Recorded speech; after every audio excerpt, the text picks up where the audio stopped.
네, 저희들 사도행전 23번째 시간, 본문은 사도행전 20장 1절부터 21장 14절까지 저희들 3차 전도 여행을 저희들이 다 볼 텐데요. 오늘 우리가 함께 본문으로 읽을 본문 말씀은 20장 23절부터 24절까지 두 절만 보겠습니다. 제가 본문 읽습니다. 오직 성령이 각 성에서 내게 증언하여 결박과 환난이 나를 기다린다 하시나 내가 달려갈 길과 주 예수께 받은 사명, 곧 하나님의 은혜의 복음을 증언하는 일을 마치려 하면은 나의 생명조차 조금도 귀한 것으로 여기지 아니하노라. 아멘. 기도하겠습니다. 주님, 바울은 점점 그의 사역이 1차, 2차, 3차로 넘어가면서 사역에 지칠 법도 하고 현장에서 슬럼프나 현장의 그 어려움 때문에 낙심할 만도 하건만 그의 마음은 더욱더 뜨거워지고 있습니다. 주여, 오늘도 우리들의 신앙들이 처음에는 뜨거웠다가 점점 식어지고 있지 않습니까? 바울을 보고 배우게 도와주시옵소서. 그의 사역이 짙어지면 짙어질수록 그의 신앙과 각오 또한 결의에 차 있다는 것을 우리는 이 사람의 말들을 통해서 우리는 느낄 수 있습니다. 주님, 교회를 오래 다닌다고 하여서 신앙이 습관이 되지 않게 하시고 교회를 오래 다닌다고 하여서 복음이 무뎌지지 않게 하시며 교회를 오래 다녀도 예수를 향한 그 뜨거움은 더욱더 사랑과 뜨거움으로 나타나게 하소서. 오늘도 이 3차 전도 여행의 마침표를 찍는 순간까지 갈 텐데 이 사람의 그 여정이 우리의 신앙의 여정을 들여다볼 수 있는 귀한 기준이 되길 소망하며 우리에게도 가르쳐 주시옵소서. 감사하며 살아계신 예수와 이름으로 기도하였습니다. 아멘. 아멘. 예. 저희가 지난 시간까지 바울의 3차 전도 여행의 한 반 정도 왔지요. 그래서 저희가 에베소에 지난번에 어떤 일이 있었냐면 큰 소요가 있었어요. 그죠? 그 소요 때문에 바울은 굉장히 좀 난처한 상황에 있다가 그 에베소에서 다시 잠잠해지고 나서 마게도냐로 가게 됩니다. 마게도냐로 가서 저기 위쪽에 있죠? 예. 그리고 그곳에서 진정된 다음에 저희들 20장 2절 보면 예, 마게도냐로 간 다음에 그 지방으로 다녀가며 여러 말로 제자들에게 권하고 헬라 지역으로 이뤘다는 겁니다. 그러니까 바울은 마게도냐 지역으로 가서 누구를? 제자들을, 교인들을 권한 게 아니에요. 제자들을 권했어요. 교회에 다닌다고 해서 다 제자이냐? 제가 말씀드리죠. 제자는 주님을 따라서 가는 사람들이 다 제자다. 그 제자 가운데는 아직 어설픈 제자도 있고요. 그 제자 가운데는 성숙하지 않은 분들도 계시고 여러 모양으로 다 가지고 있어요. 오늘 교회를 처음 오시는 그분도 제자입니다. 왜냐? 오늘도 교회에 와서 말씀을 들으면 내가 그 말씀을 듣고 이해가 되면 그 이해된 말씀을 가지고 내 삶으로 살아내려고 하는 각오를 가지고 여기에 와 계시기 때문에 그래요. 그 나이와 연령과 신앙의 깊이와 신앙의 그 모든 시간들이 무색하게 우리는 여기에 앉아 있다는 이유만으로 제자입니다. 부족하지만 제자예요. 그 제자들을 여러 말로 권했답니다.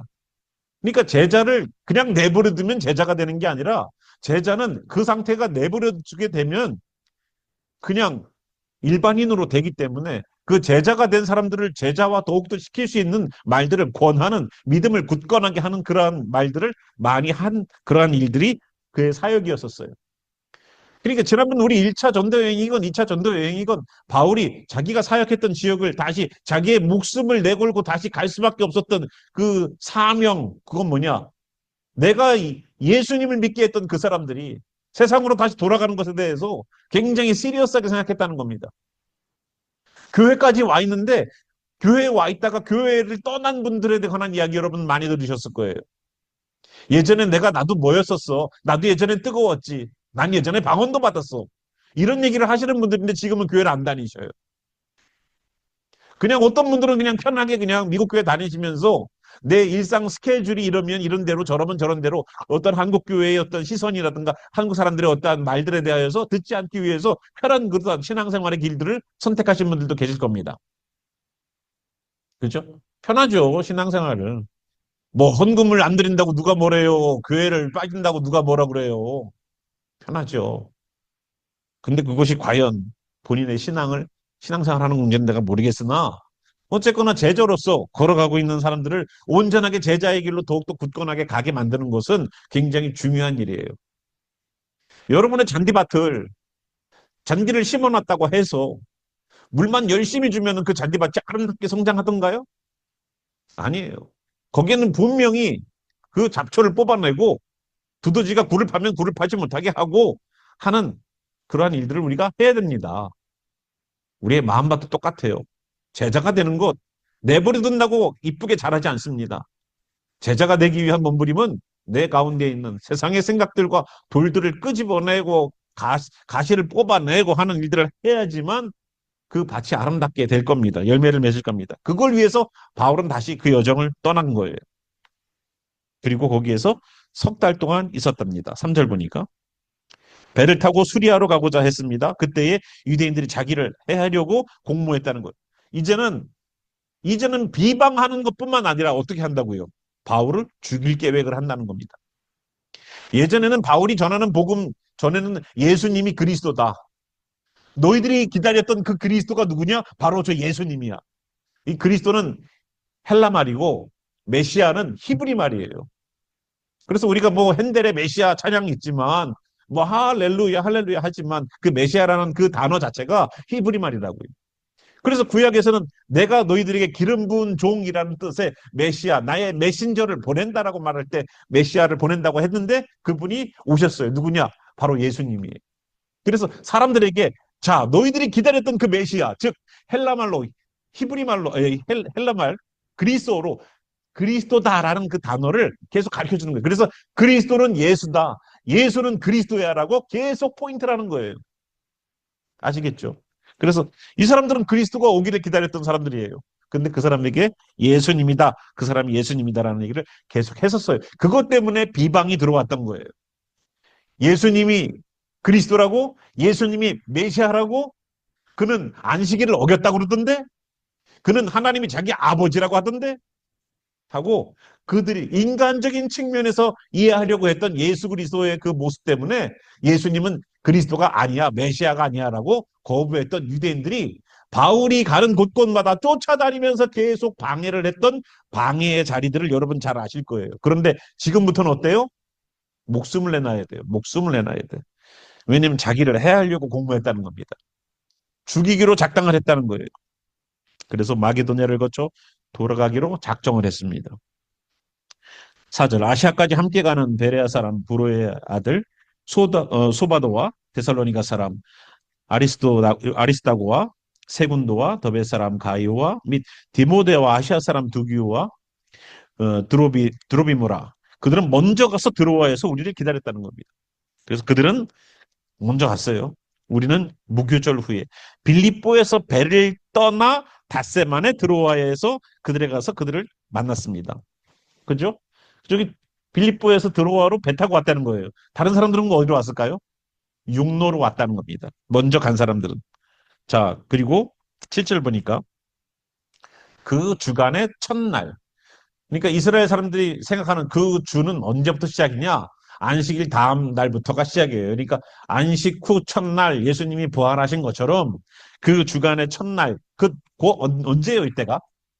주일이에요, 주일. 우리가 지금 예배드리는 이 시간처럼 그 주간의 첫날에 우리가 떡을 때려 하여 모였더니 바울이 이튿날 떠나고자 하여 그들에게 강론할새 말을 밤중까지 계속했다는 거예요. 그러니까 주일날 이 말씀을 그 다음날 떠나야 되기 때문에 시간이 없잖아요.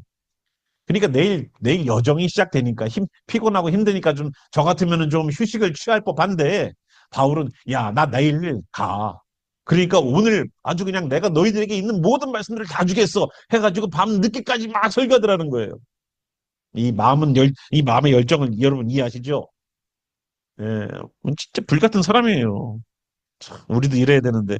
우린 조금만 졸리면 이제 방아 찧고 있고 막. 예, 주여. 자, 우리가 모인 윗다락이에요. 등불을 많이 켰어요. 그러니까 사람들이 많이 모였다는 얘기예요. 그 말은. 그래서 등불을 많이 켰으니까 지금처럼 이렇게 불을 많이 켰다라고 하면 우리는 이 스위치만 올리면 되잖아요. 뜨겁지가 않잖아요, 이게. 근데 옛날에는 어때요? 등불을 많이 밝히면 밝힐수록 이 더운 이 지역에서 뜨겁기도 하고 또 이 끄름이 엄청나게 나는 거예요. 끄름이 막 눈이 아파 막아. 시큰시큰거려. 유독으로 하는 청년이 창에 걸터 앉아 있다는 거예요. 창에. 이 창문에 걸터 앉아 있다는 거예요. 사람들이 너무 많았다는 증거예요. 깊이 졸았다는 겁니다. 왜냐면 밤늦게까지 그냥 계속 말씀하니까 깊이 졸았대요. 근데 이 깊이 졸았다고 말할 때 이것은 이 사람이 계속 이 졸음을 쫓기 위한 몸부림을 했다는 것을 우리가 헬러 원문을 보면 좀 알 수 있어요. 깊이 졸았는데 앉았다는 거예요. 저희 할머니랑 똑같아요. 할머니 뭐 8시 30분 되면은 일일 연속극이 있었어요. 옛날에는 9시 뉴스까지. 일일 연속극을 틀 때 항상 우리 할머니는 TV를 틀어놓으시고 코고는 소리가 살짝 들려요. 그럼 보면 할머니 주무시는 것 같아요. 채널을 싹 바꾸면 보고 있다 그러세요. 그런 가수면 상태가 이 사람의 상태가 아닐까. 듣기는 바울의 설교는 들리긴 들리는데 눈꺼풀은 계속 무거워지고 나중에 깨어나면 무슨 소리를 했지 하고 잊어버릴 만큼 그 상태 아시죠? 그래서 깊이 졸았다는 겁니다. 그러나 잔 건 아니에요. 바울이 강론하기를 더 오래 함에 졸음을 이기지 못하여 3층에서 떨어졌다는 겁니다. 이렇게 보니 죽었는지라. 그렇죠. 3층에서 떨어졌는데. 그런데 바울이 내려갔습니다. 그 위에 엎드려 그 몸을 안고 말하되 떠들지 말라. 생명이 그에게 있다라고 얘기했어요. 그래서 올라가 떡을 떼어 먹고 오랫동안 그 날이 새기까지 이야기하고 떠났다는 겁니다. 여러분 생각해 보세요. 주일날 아침부터 시작했을 거야 아마. 그런데 계속 얘기하니까 너무 힘든 거예요. 한 청년이 떨어져 죽었어요. 그에게 생명이 있다 하고 그리고 사람들이 12절 보니까 살아난 청년을 데리고 가서 적지 않게 위로를 받았어요. 밤새도록 그 다음날까지 말씀을 전했어요. 그런데 육신적으로 힘들죠. 육신적으로 힘들고 바울도 힘들고 이 사람들도 힘든데 위로를 받았다는 말을 여러분 보세요. 말씀으로 말씀으로 힘을 얻는 건 참 중요하죠. 저희 아버지 교회도 이런 일들이 제가 고등학교 다닐 때 있었어요. 저희 교회 청년들이나 젊은 가정을 이루신 분들이 자기의 직장이 끝나면 본인 집으로들 안 가고 저희 집에 모여서 저희 집에서 밥을 해대면서 먹어가면서 그 다음날 새벽 기도 갈 때까지 아버지가 말씀을 같이 나누세요. 그럼 몇 시간이에요? 보통 한 7시쯤 모여서 밥을 먹더라고요. 그리고 새벽 기도 갈 때까지 저희 교회 새벽 예배가 4시 반이었으니까 보통 한 3시 한 반까지는 말씀을 하세요. 그럼 저는 죽는 거예요. 할 것도 많고 고등학생이고 근데 계속 그냥 집은 그냥 요만한데 아파트 거기에서 계속 그냥 말소리는 들리지 몇 시간 못 자는 그 쪽잠도 그냥 비몽사몽간에 자고 있지. 사람들 말소리가 다 들리니까. 그래서 이 유두고라는 청년이 결국은 떨어졌어요. 그런데 바울은 뭐를 보였냐? 생명이 그에게 있다는 거예요. 사람들은 죽었다고 말하는데 바울은 생명이 그 사람 안에 있대요. 근데 이거는 유두고의 모습을 보면서 바울은 자신의 모습을 봤어요. 아, 내가 옛날에 이랬지. 내가 옛날에 하나님은 열심히 열심히 믿고 따랐는데 내가 예수님은 안 믿었었지. 내 안에 생명은 없었지. 그런데 생명이 있다는 거예요. 이 성년을 보고서 생명이 있대요. 그리고 그 사람이 살아났어요. 그것으로 위로가 됐대요. 위안이 됐대요. 사람들이. 혹시 우리 가운데에도 죽어 있는 것처럼 보이는 신앙인데 그 안에 생명이 있어. 라고 말할. 이 사람은요, 바울이 아침부터 설교했던 그 내용들을 지금까지 사모함으로 듣고 있던 사람이에요. 사모함으로. 그렇기 때문에, 아, 이 사람도 생명이 있구나. 예수의 생명이 있구나. 이 얘기를 하는 것이면 끝나는 건데, 진짜 이 사람이 안에 있는, 자기 안에 있는 예수의 생명이 이 사람의 목숨이 아니라 생명으로 살아나가는 역사가 일어나는 것처럼 그 모습을 보여주게 되고, 바울 또한 이 사람의 모습을 통해서 자신의 모습을 투영하면서 얘기해 줬을 거예요. 그러니까 이 사람 안에 생명이 있다라고 얘기하는 거예요. 목숨이 있다라고 얘기한 게 아니에요. 목숨과 생명은 달라요. 생명이 있어요. 우리는 목숨은, 지금 목숨 붙어 있죠? 여러분 숨 쉬고 사시면 목숨이 있는 겁니다. 근데 생명이 있는 거는 또 다른 거예요. 목숨은 끊어져도 생명은 뺏어갈 수 없습니다. 이 말이 안 되는 것처럼 보이죠? 농사를 지어보신 분들은 알아요. 이 말이 무슨 말인지. 감자든 고구마든 뿌리에서 그냥 땅에서 다 파댕겨가지고 다 줄기 잘라놓고서 그냥 감자, 뭐 옥수수, 뭐 다 그 다음에까지 1년 동안을 창고에 넣어놔요. 서늘하게. 목숨은 끊어졌죠. 이미 줄기는 다 꺾이고 끊기고 다 공급 끝났죠. 빼짝 말라있죠. 그런데 그것이 내년에 다시 땅에다 심으면요. 물만 주면 다 자란다니까요. 남아메리카에 볼리비아라는 나라가 있는데 그 볼리비아에는 사막이 있대요.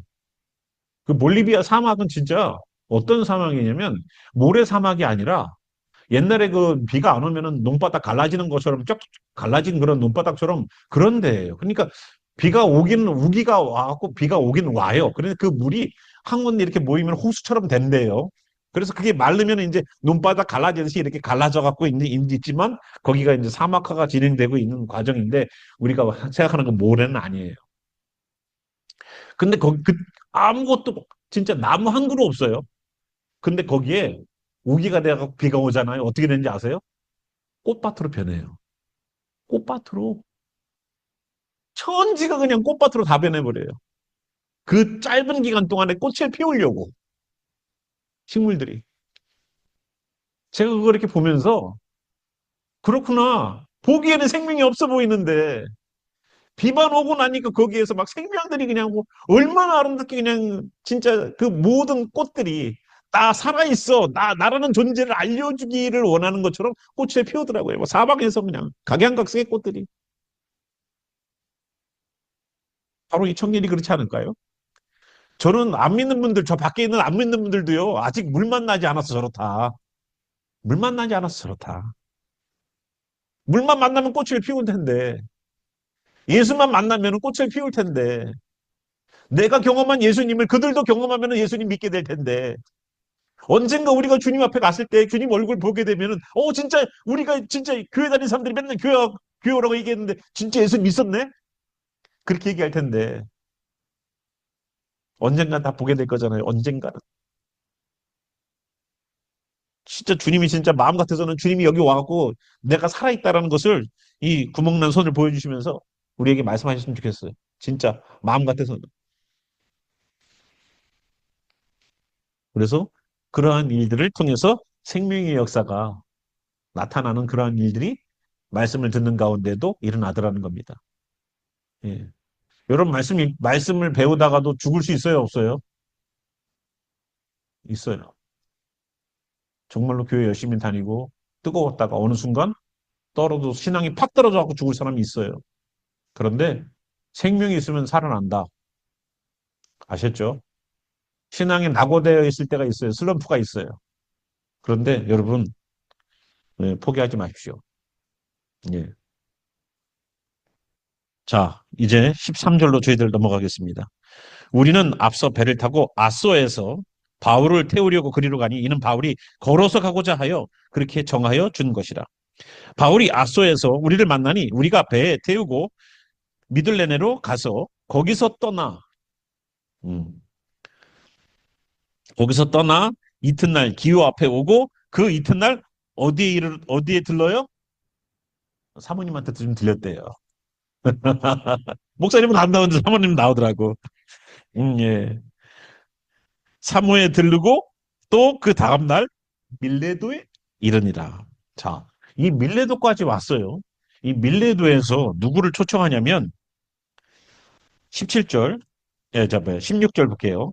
바울이 아시아에서 지체하지 않기 위하여 에베소를 지나 배 타고 가기로 작정하였으므로 하였으니 이는 될 수 있는 대로 오순절 안에 예루살렘에 이르려고 급히 갑니다는 거예요.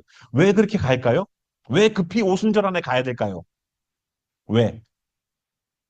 하나님이 이스라엘 사람들은 1년에 3번 무조건 내 얼굴 보기 위하여 예루살렘으로 올라와라 라고 명하신 절기가 3개가 있어요. 뭘까요?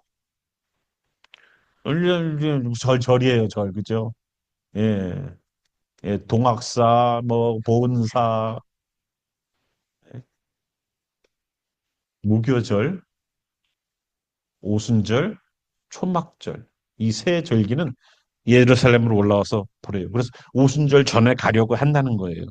그런데 17절 바울이 밀레도에서 사람을 에베소로 보내어 교회 장로들을 청했어요.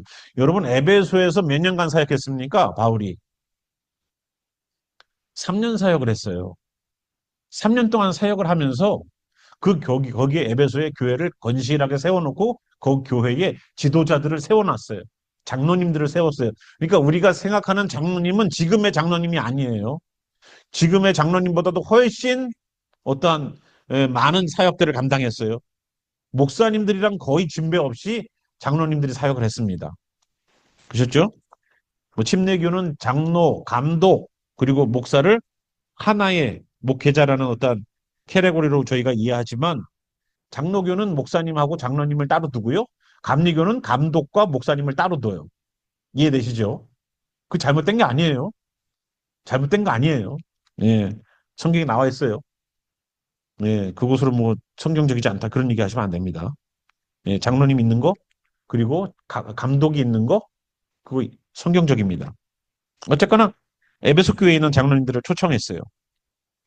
오매 그들에게 말합니다. 아시아에 들어온 첫날부터 지금까지 내가 항상 여러분 가운데서 어떻게 행하였는지를 여러분도 아는 바니 지금부터는 바울이 내가 에베소 교회에서 사역을 할 때 같이 사역을 했던 장로님들을 밀레도로 초청을 해서 마지막 고별 설교를 해요. 이제 더 이상 에베소 교회와 만나지 못해요. 바울은 이제 예루살렘으로 가면 3차 전도 여행이 끝나서 예루살렘으로 가면 잡혀서 로마로 포송됩니다. 그럼 로마에서 감옥에 갇히는 경우들이 있고 가택연금 당하고 이러한 사역의 마지막을 찍는 그러한 사역을 하고 거기에서 순교당해요. 그러니까 더 이상 에베소에 있는 성도들을 못 보게 된단 말입니다.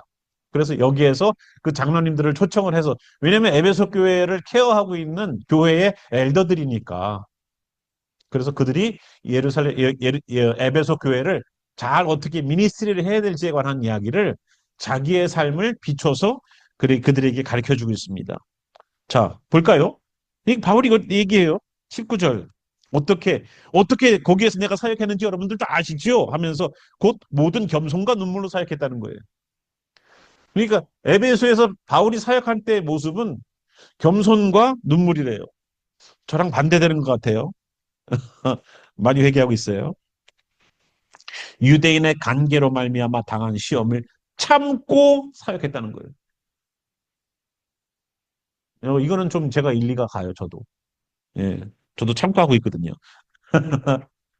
성질을 참는다는 게 아니에요. 예.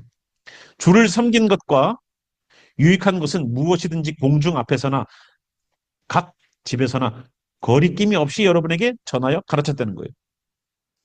무슨 유익한 것이든 여러분들에게 유익한 것이 있으면 무조건 제가 하늘에도 더 가르쳐 하려고 했던 것처럼 이 바울도 그렇게 했다는 것을 보고 저도 따라하는 거예요.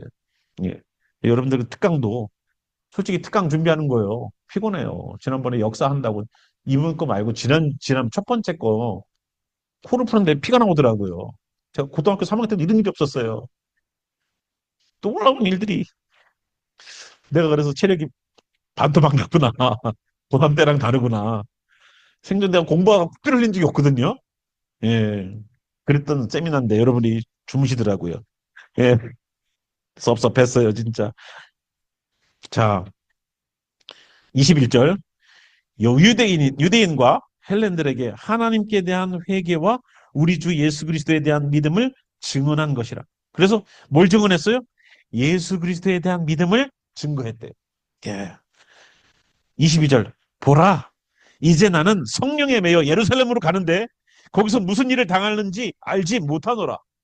오늘 우리가 읽은 본문이에요. 이제 오직 성령이 각성해서 내게 증언하여 결박과 환란이 나를 기다린다 하시나 내가 달려갈 길과 주 예수께 받은 사명, 그 사명이 뭐예요? 곧 하나님의 은혜의 복음을 증언하는 일이라는 거예요. 제가 하는 일도 똑같고 여러분이 해야 되는 일들도 다 똑같은 거예요. 오늘 23장과 24절은 우리가 모두가 다 감당해야 되는 사명이에요. 그 사명은 뭐다? 하나님의 은혜의 복음을 증언하는 것. 하나님의 은혜의 복음이 뭐예요? 하나님이 우리를 너무나도 사랑해서 죄로 인하여서 지옥 갈 사람들을 예수 그리스도를 믿는 사람으로 만들어서 구원할 수 있는 길들을 열어놓으신다는 거예요. 그게 복음을 그 은혜의 복음이에요. 내가 내 노력으로 주님 성경 말씀을 다 지킨다고 해서 갈 수 있는 하나님의 나라가 아니기 때문에 다른 길을 제시하셨어요. 그것이 바로 예수님이라는 길이에요. 그 길을 그래서 은혜예요. 은혜는 뭐냐? 내가 할 수 없는 것을 누가 도움을 받으면 도와줘서 내가 할 수 있으면 아유 은혜를 내가 은혜 받았네요. 예, 제가 도움을 받았네요. 제 힘으로 할 수 없는 것, 제 능력으로 할 수 없는 것을 당신의 힘으로 제가 은혜를 입었네요. 하고 우리는 세상에서도 얘기해요. 하나님의 은혜는 그거예요. 인간의 노력과 인간의 수고와 인간의 아무리 깨끗한 사람처럼 보여도 우리는 죽는 걸 보면 알 수 있는 게 뭐예요? 나는 죄인, 그 사람은 죄인이었구나. 죽는 걸 보면 아는 거예요. 야, 저분은 예수님 같아. 해도 죽었어. 그럼 뭐예요? 아, 저 사람도 내가 알지 못하는 죄가 하나님 앞에 있구나. 우리는 그걸 알 수 있는 거예요.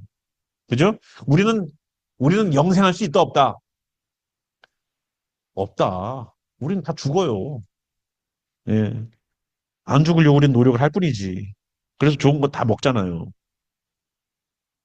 그래도 죽는다. 그런데 그 은혜, 하나님의 그 은혜의 복음을 증언하는 일을 마치려 하면은 나의 생명조차 조금도 귀한 것으로 여기지 않는다. 그래서 오늘 제목이 뭐예요? 생명보다 귀히 여긴 사명으로 라는 제목으로 잡았어요. 생명보다 귀히 여긴 사명을. 자기의 목숨? 아유, 그거 뭐, 죽으면 주님께서 살리실 텐데 뭘 걱정을 해. 네, 조심해야 돼요, 저분. 네. 자, 25절. 보라, 내가 여러분 중에 왕래하며 하나님의 나라를 전파하였으나 이제는 여러분이 다 내 얼굴을 다시 보지 못할 줄 아노라. 바울은 다시는 우리가 다시 얼굴을 보게 될 기회가 없다는 것을 얘기해 주고 있어요. 그러므로 오늘 여러분에게 증언하거니와 모든 사람의 피에 대하여 내가 깨끗하다는 거예요. 왜 깨끗하냐? 이는 내가 꺼리지 않고 하나님의 뜻을 다 너희에게 전했기 때문에 그렇다는 거예요. 이 말은 뭐냐면 어떤 사람이 잘못을 했어요. 우리는 저 사람이 내가 저 사람에게 그런 얘기를 하면은 교회 나갈까 봐. 내가 저 사람이 잘못하는 것을 지적하면은 그 사람 교회 안 오고 그 사람 신앙 나랑 관계가 얼그러지고 나랑 싫어지는 관계가 될까 봐 얘기를 안 해버리면 그 사람 어떻게 될까요? 어떻게 될까요? 그냥 그렇게 살겠죠. 근데 그거 잘못입니다. 그렇게 하시면 안 됩니다. 그렇게 하면 우리 지옥 갈 수 있습니다. 아, 예수님 있는데 뭐 예수님의 은혜로 예수님의 사랑으로 우리가 다 용서받았는데 그 용서받으면 용서받은 자답게 살아야죠, 우리가. 용서받은 것이 벼슬이 아니라 용서받았으면 그 용서받은 자답게 사셔야 되는데 우리가 그렇게 못 살 경우에는 목회자로서 브레이크를 걸어야 되는데 그 브레이크를 걸면 어떻게 될까요? 그게 나가잖아요. 요즘 성도들이 그걸 귀담아 듣고 목사님 가르쳐 주셔서 감사합니다. 저는 제 아이들을 혼낼 때에도 항상 나갈 때에 아빠 가르쳐 주셔서 감사합니다라고 인사하고 나가게 만들어요.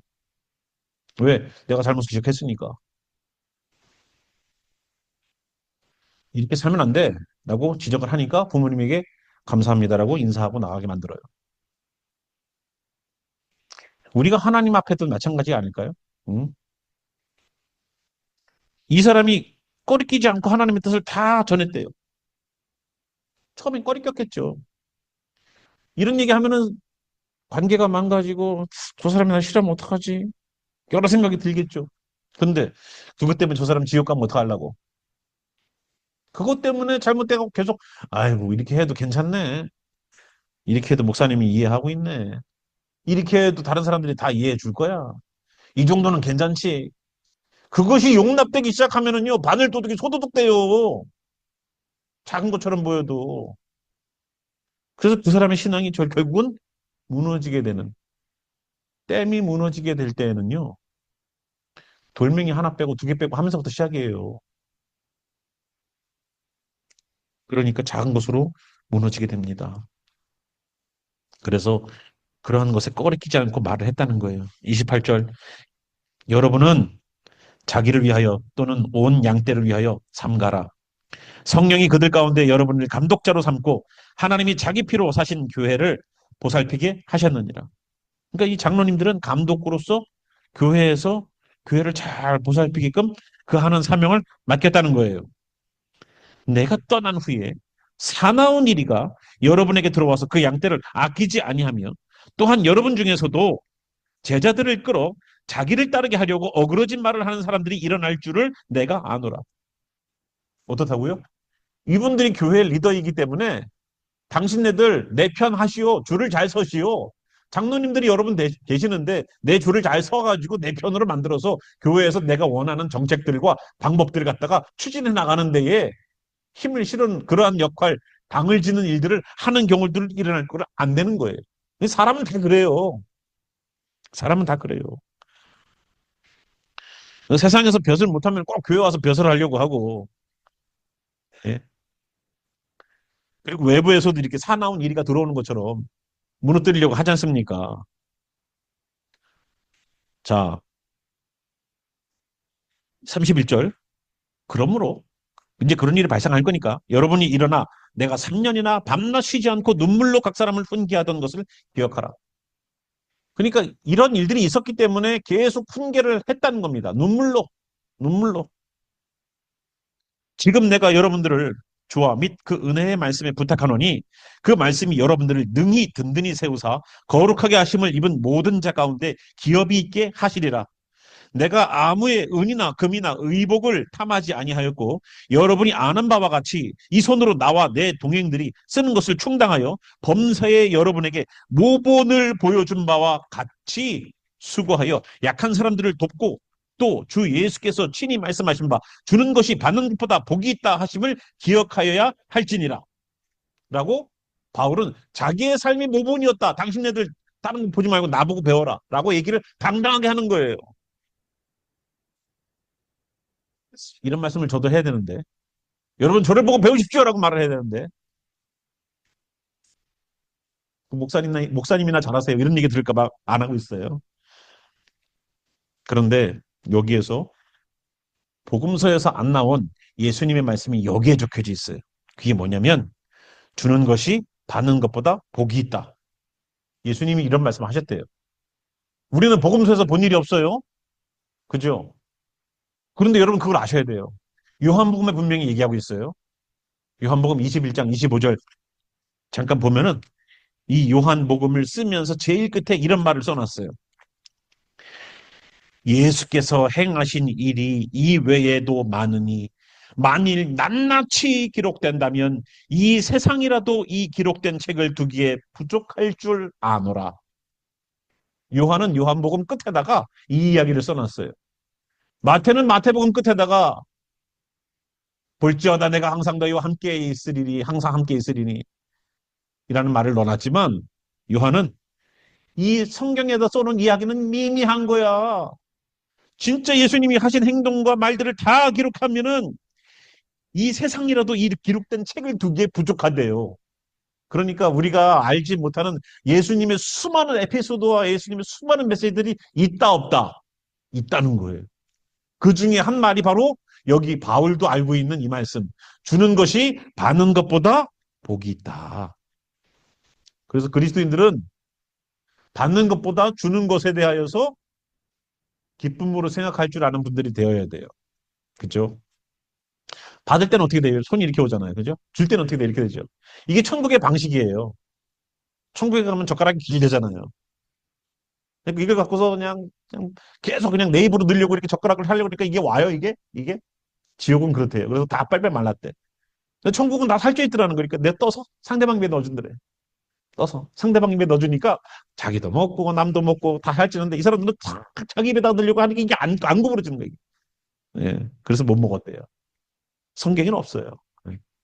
하지만 오늘처럼 여기는 것처럼 주는 것이 받는 것보다 복이 있다 하는 이 말씀을 하면서 그 장로들에게 하는 말이 그거예요. 자, 너희들 지도자로서 받게 하지 말고 주는 자가 되어라 라고 하는 말씀을 하는 겁니다. 그래서 계속 사역을 퍼주는 사역을 하라는 거예요. 36절. 이 말을 한 후 무릎을 꿇고 모든 사람들과 함께 기도했습니다. 이제 마지막 기도예요. 다 크게 울며 바울의 목을 안고 입을 맞추고 다시 그 얼굴을 보지 못하리라 한 말로 말미암아 더욱 근심하고 배까지 그를 전송하니라. 이제 에베소 교인들은 더 이상 볼 수 있는 기회들이 없어요. 그러나 나중에 에베소를 향한 편지들을 쓰게 됩니다. 아시죠? 로마에서. 자, 우리가 그들 21장으로 넘어옵니다. 그들을 작별하고 배에 타고 바로 곳으로 가서 이튿날 로도에 이르러 거기서부터 바다라로 가서 베니게로 건너가는 배를 만나서 타고 가다가 구브로를 바라보고 이를 왼편에 두고 수리아로 향하여 두로에서 상륙하니 거기서 배의 짐을 풀려 함이라. 제자들을 찾아 거기서 이래를 머물더니 그 제자들이 성령의 감동으로 바울들어 예루살렘에 들어가지 말라. 거기서 경고를 받았어요. 예루살렘에 들어가지 말래요. 여러 날을 지난 후에 우리가 떠나갈새 그들이 다 그 처자와 함께 성문 밖까지 전송하거늘 우리가 바닷가에서 무릎을 꿇어 기도하고 서로 작별하는 우리는 배에 오르고 그들은 집으로 돌아가니라. 두로를 떠나 항해를 다 마치고 돌레마이에 이르러 형제들에게 안부를 묻고 그들과 함께 하루를 있다가 이튿날 떠나 가이사랴에 이르러 일곱 집사 중 하나인 전도자 빌립. 여러분 빌립 집사님 또 나왔네요. 그죠? 근데 이분에겐 딸이 네 명 있네. 집에 들어가서 머무르니라. 그에게 딸 넷이 있으니 처녀로 예언하는 자라. 이 빌립 집사님처럼 아주 성령에 충만한 분들이에요. 이튿날 머물러 있다가 아가보라 하는 한 선지자가 유대로부터 내려왔어요. 아가보라는 사람을 보십시오. 우리에게 와서 바울의 띠를 가져다가 바울의 허리띠입니다. 허리띠를 가져다가 자기 수족을 잡아 매고 말하기를 성령이 말씀하시되 예루살렘에서 유대인들이 이같이 이 띠 임자를 결박하여 이방인의 손에 넘겨 주리라 라는 예언을 했어요. 이게 뭐예요? 이 띠의 주인이 누구예요? 바울이에요. 이 아가보라는 선지자가 무엇을 예언했냐면 바울은 이제 이 띠의 주인은 이렇게 잡혀서 이방인의 손에 넘겨주게 된다라는 예언을 한 거예요. 계속 뭐가 들어오고 있어요? 워닝이 들어오고 있죠. 우리가 이 말을 듣고 그곳 사람들과 더불어 바울에게 예루살렘으로 올라가지 말라 하고 권했다는 겁니다. 우리가 여기에서 헷갈리는 게 있을 거예요. 자, 보세요. 바울이 대답하되 여러분이 어찌하여 울어 내 마음을 상하게 하느냐? 나는 주 예수의 이름을 위하여 결박당할 뿐 아니라 예루살렘에서 죽을 것도 각오하였노라. 사명을 가진 자는요. 환경을 보고 무너지는 자가 아니에요. 환경에 디시전을 하는 사람이 아니라고요. 환경에 의해서 움직이는 사람이 아니라 각오와 결단으로 움직이는 사람이에요. 우리가 자꾸만 헷갈리는 부분이 있어요. 우리는 지금 이론적으로는 아는데 현장에서 이것이 나와야 돼요. 자, 14절. 그가 권함을 받지 아니하므로 우리가 주의 뜻대로 이루어지었다 하고 그쳤노라. 이제 3차 전도 여행이 끝났어요. 그런데 자 보세요. 바울이 예루살렘에 가면은 잡혀갈 것에 대한 경고를 두 번이나 받았어요. 그럼에도 불구하고 그는 계속 그의 사명이다 나가고 있어요. 주님이 성령님이 역사하셔서 앞으로 될 일에 대해서 알려주셨으면 그러면 그걸 피하라는 얘기일까요? 피하라는 얘기일까요? 우리가 착각한단 말이에요. 우리가 앞에 어려운 일을 보게 되면 주님께서 나에게 피하라고 그러시는구나라고 생각을 해요. 근데 피하라는 말이 없어요. 사람들의 얘기지 하나님의 계시가 아니었다고요. 하나님께서 너 피해라라고 피하라고 말하면서 한 게 아니라 사람들이 그 광경을 보고 나니까 아, 위험스러우니까 바울 보고 그럼 피해라, 이 사람. 그건 사람들의 얘기였었어요. 하나님이 피하라고 한 게 아니에요. 바울은 오히려 거기에서 결박을 당하던 거기에서 내가 죽임을 당하는 예루살렘에서 내가 죽는다 할지라도 나는 그거 두려워하지 않아. 내가 해야 되는 사명은 바로 거기니까 하고 밀어붙이고 있다고요.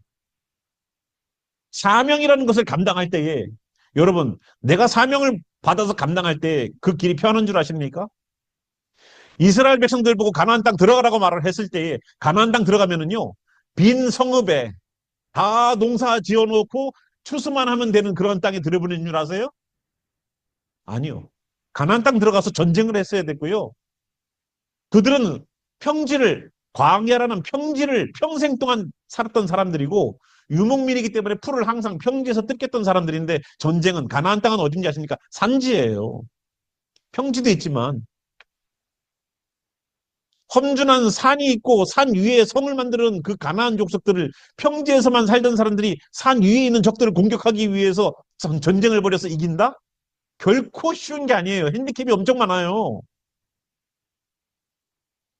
땅이 다 나를 위하여서 준비된 땅처럼 아무런 어려움 없이 가서 주소만 오면 되는 땅인 줄 아십니까? 아니라고요. 바울이 했던 현장들을 보십시오. 가서 복음만 전하면 다들 그냥 예수님 믿고 볼 때처럼 교회 올 것 같습니까? 안 옵니다. 진짜 겸손과 눈물로 무릎 꿇고 기도하고 권면하고 해야 겨우 가물에 콩나듯이 뿌리를 내려요. 그만큼 힘든 거예요. 사단은요 아무나 다 교회 가서 예수님 믿고 천국 가게끔 만들어 놓지 않아요.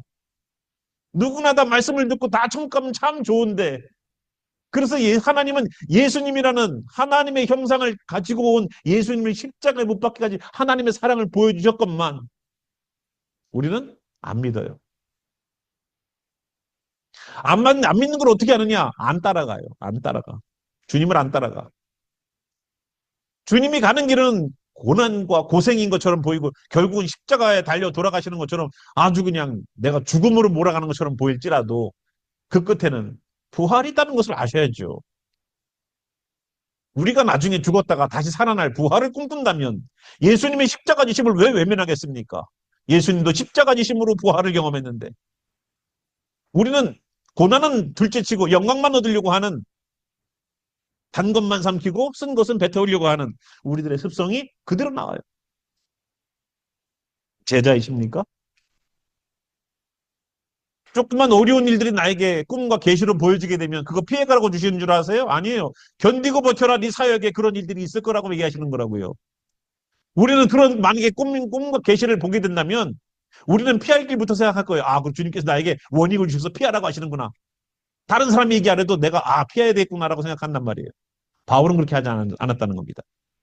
그래? 어려운 일 기다린다고? 그래. 그것 때문에 내가 세워졌지. 사명 중심이었어요. 하나님이 너 피해라 하면 피할 거예요.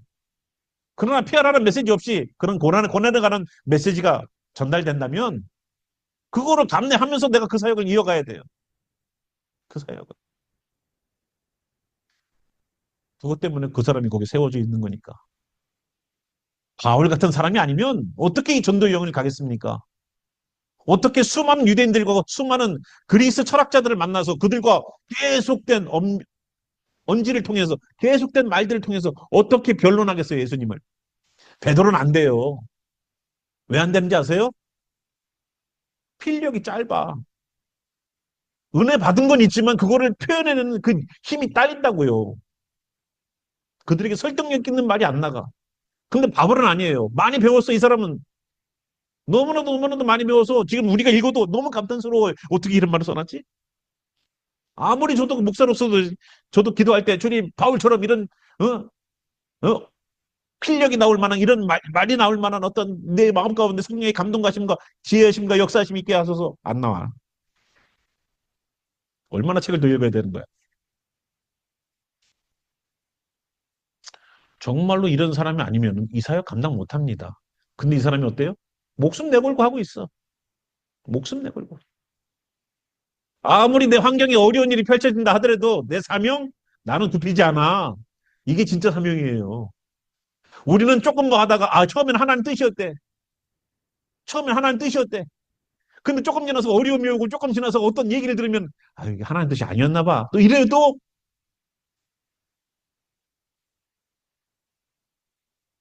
이게 무슨 하나님 뜻이에요? 하나님 뜻이 뭐 손바닥 뒤집듯이 그냥 몇 개월마다 변해요? 그거 아니에요. 하나님의 뜻이 그거라면, 여러분 믿음을 가지고 현장을 한번 버텨보세요. 하나님의 뜻이 거기였고, 하나님의 뜻이 이 사람이었다면, 한번 밀어붙여야 된다고, 주님 안에서. 아닙니까? 어려움 있으면 그냥 때려치라고 주신 거예요? 바울이 그랬으면은 사역, 뭐 1차, 2차, 3차, 4차, 로마까지 가지도 못해요. 벌써 안디옥에서 끝났지.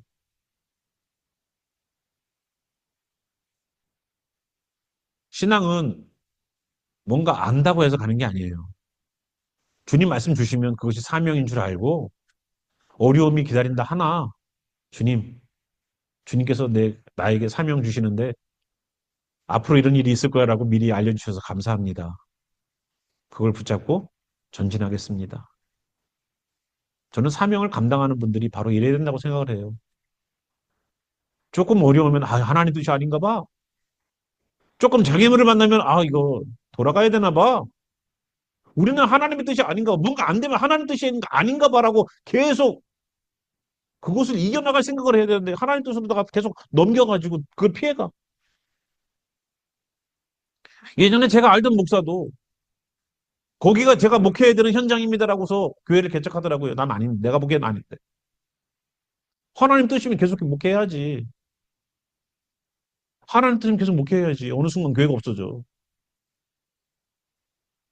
왜 우리는 하나님 뜻이라고 말을 해놓고서 우리는 내 뜻대로 하고 있는가? 우리는 이 바울의 사명 감당하는 모습을 보면서 우리는 3차 전도 여행을 마쳤으면 좋겠어요. 우리는 3차 전도 여행을 통해서 무엇을 깨달을 것인가? 우리 교회는 어려움은 당연히 기다리고 있다. 빈 집에 들어가서 다 농사 지어놓은 것에 가서 손만 대면 싹 추수해갖고 그날 저녁에 뜨뜻한 집에서 따뜻한 밥 먹고 밥 먹는 게 가나안 땅 아니다. 전쟁이 필요할 거예요. 처절한 싸움과 눈물이 필요하고 하나님 아니면 안 됩니다라는 몸부림이 필요할 거예요. 여리고성을 무너뜨리는 것처럼 말도 안 되는 방법으로 여리고성을 정복하게 되는 맨날 그냥 돌면서 소리만 지르는 그러한 일들. 어떻게 보면 전쟁하는 사람들은 아닌데.